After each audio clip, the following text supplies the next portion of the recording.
Thank you very much, Mr. Speaker. And with permission, I'd like to make a statement on new measures to keep this country safe from coronavirus. Thanks to our collective efforts, we're turning a corner. Cases of coronavirus have fallen 47% in the last 2 weeks, and they're falling in all parts of the UK. But we're not there yet. Hospitalisations are falling, but there are still many more people in hospital than at the April or November peaks, and the number of deaths, whilst falling, is still far too high. Our vaccination programme is growing every day. We've now vaccinated over 12.2 million people, almost 1 in 4 adults in the United Kingdom, including 91.4% of people aged 80 and above, 95.9% of those aged between 75 and 79, and 77.2% of those aged between 70 and 74, who were the most recent groups to have been invited. And we've also vaccinated 93.5% of eligible care home residents. We've made such progress in protecting the most vulnerable that we're now asking people who live in England, who are aged 70 and over and haven't yet had an appointment, to come forward and contact the NHS. And you can do that by going online to nhs.uk or dialing 119 or contacting your local GP practice. So we can make sure that we reach the remaining people in these groups, even as we expand the offer of a vaccine to younger ages. Mr. Speaker, these are huge steps forward for us all, and we must protect this hard-fought progress by making sure we stay vigilant and secure the nation against new variants of coronavirus that put at risk the great advances that we've made. Mr. Speaker, coronavirus, just like flu and all other viruses, mutates over time. And so responding to new variants as soon as they arise is mission critical to protect ourselves for the long term. We've already built firm foundations, like our genomic sequencing, which allows us to identify new variants, our testing capacity, which allows us to bring in enhanced testing wherever and whenever we find a new variant of concern, and our work to secure vaccines that can be quickly adapted as new strains are identified. Our strategy to tackle new variants has 4 parts.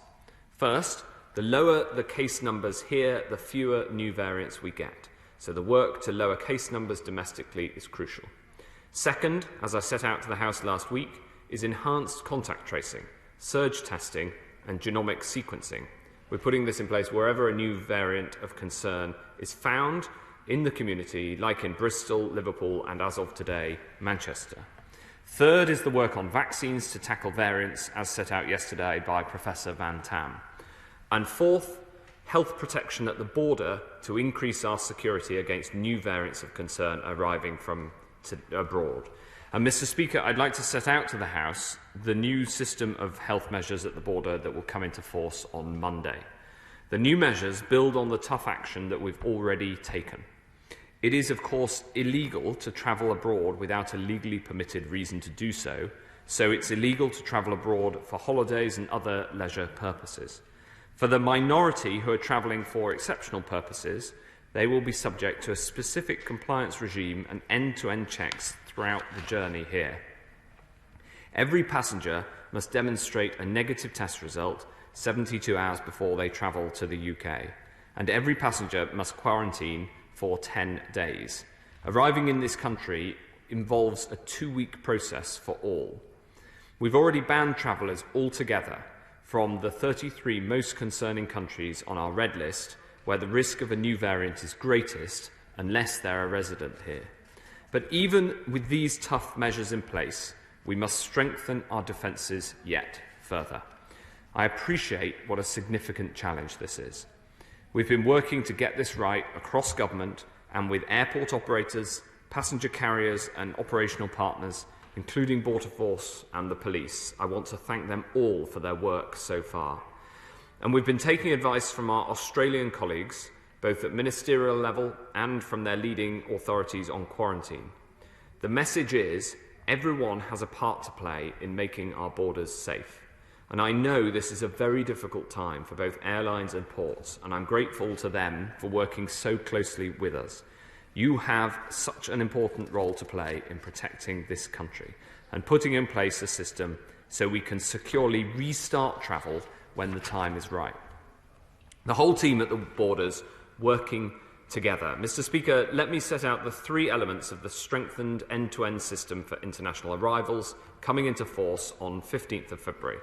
This new system is for England, and we're working on similarly tough schemes with the devolved administrations and working with the Irish government to put in place a system that works across the common travel area. The three parts are as follows: hotel quarantine, testing and enforcement.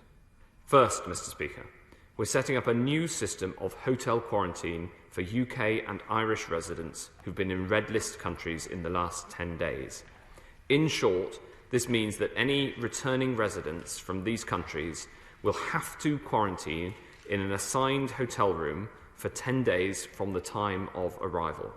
Before they travel, they'll have to book through an online platform and pay for a quarantine package costing £1,750 for an individual travelling alone, which includes the hotel, transport and testing. This booking system will go live on Thursday, when we'll also publish the full detailed guidance. Passengers will only be able to enter the UK through a small number of ports that currently account for the vast majority of passenger arrivals. When they arrive, they'll be escorted to a designated hotel, which will be closed to guests who aren't quarantining, for 10 days or for longer if they test positive for Covid-19 during their stay. We've contracted 16 hotels for an initial 4,600 rooms, and we will secure more as they are needed.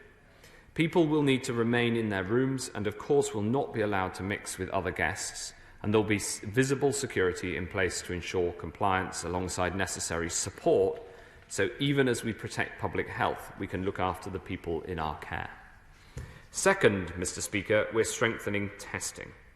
All passengers are already required to take a pre-departure test and cannot travel to this country if it is positive. From Monday, all international arrivals, whether under home quarantine or hotel quarantine, will be required by law to take further PCR tests on day 2 and day 8 of that quarantine. Passengers will have to book these tests through our online portal before they travel.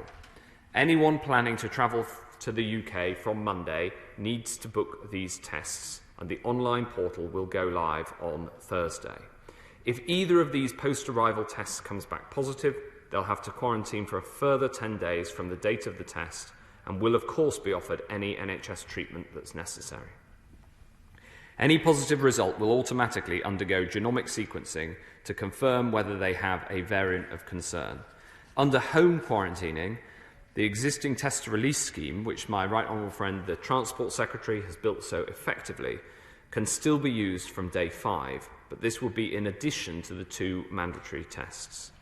The combination of enhanced testing and sequencing has been a powerful weapon through this pandemic, and we'll be bringing it to bear so we can find positive cases, break the chains of transmission, and prevent new cases and new variants from putting us at risk. Third, Mr. Speaker, we'll be backing this new system with strong enforcement of both home quarantine and hotel quarantine. People who flout these rules are putting us all at risk.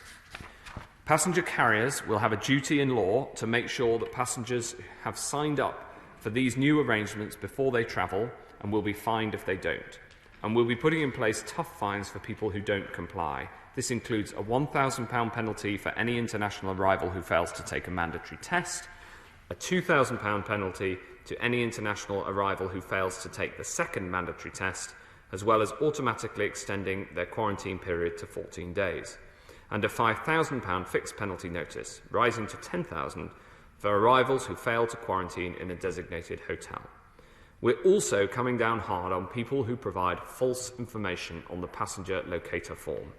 Anyone who lies on the passenger locator form and tries to conceal that they've been in a country on the red list in the 10 days before arrival here will face a prison sentence of up to 10 years. These measures will be put into law this week, and I've been working with the Home Secretary, the Border Force and the police to make sure that more resources are being put into enforcing these measures. I make no apologies for the strength of these measures, because we're dealing with one of the strongest threats to our public health that we've faced as a nation. I know that most people have been doing their bit, making huge sacrifices as part of the national effort, and these new enforcement powers will make sure their hard work and sacrifice isn't undermined by a small minority who don't want to follow the rules. Mr. Speaker, in short, we're strengthening the health protection at the border in three crucial ways: hotel quarantine for UK and Irish residents who visited a red list country in the past 10 days, and home quarantine for all passengers from any other country, a 3-test regime for all arrivals, and firm enforcement of pre-departure tests and the passenger locator form. Our fight against this virus has many fronts, and just as we're attacking this virus through our vaccination programme, which is protecting more people each day, we're buttressing our defences against these vital measures so we can protect the progress that we've worked together so hard to accomplish. And I commend this statement to the House.